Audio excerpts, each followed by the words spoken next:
Hydro Thunder's not working again, so I'm going to turn it on and let you listen to the beeps that are happening.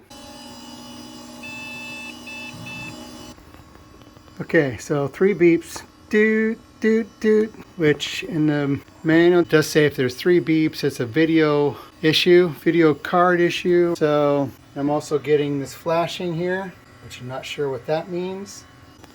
Marquee light turns on. There's a yellow or a green and a red light there. And there's a ground light thing over there going on. I'm not sure. That one right there, a red ground light. LED. This here is your video card right there. Alright, that's the issue. We're going to see if the issue is the computer battery. So I'm going to turn it back off, swap it out, and see what happens. Alright, so let's turn it off. Right here.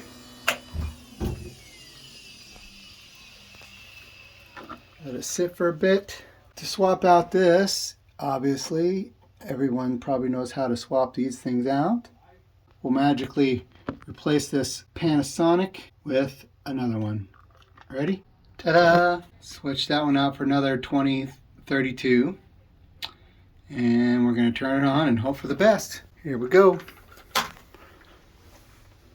Listen for the beeps.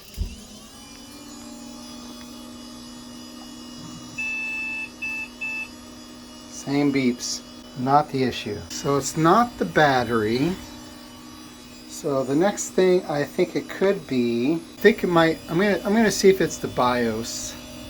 The BIOS on these things tends to go out, which I heard it happens on these things quite a bit. So I don't know if that's true or not. We'll find out. A few moments later. So to fix the issue, I unplugged this. I plugged in another monitor, so then I turned it on with that plugged in, and everything started, the computer booted up just properly that time. It still gave me those 3 beeps, but that was normal 3 beeps at the beginning, and now everything is running fine. So if you have that issue, that's what you need to do. If you have the 3 beeps, that's a video graphics issue. Unplug the graphics card, turn it on, let it boot up, turn it back off, plug the graphics card back in, and voila, that's what I did. Have a good day.